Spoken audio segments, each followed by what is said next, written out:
সন্তান দীর্ঘ কয়েক বছর ধরে বিদেশে থাকে, আর সেই সন্তান পরিবারকে না জানিয়ে বাড়িতে চলে আসছে মাকে সারপ্রাইজ দিবে। এসে দেখে মা নামাজ পড়তেছে। সে মা তো এখনও বুঝতেছে না। মা কিন্তু সন্তানের জন্য আবার দোয়াও করতেছে। সন্তান মায়ের পাশে আইসা বসছে। সন্তানের মাথায় দেখে হেলমেট।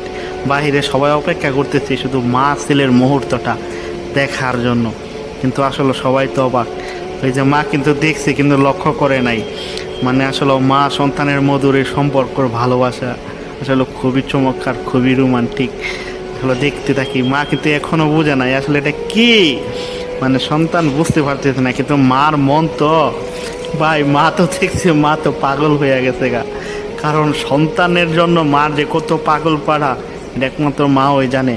আর যেই সন্তানের প্রবাসে থাকে ওই সন্তানের জন্য যে মা সবসময় কী পরিমাণ কান্না করে, এরা যারা প্রবাসে থাকে আর যে মা দেশে থাকে একমাত্র তারাই অনুভব করতে পারে।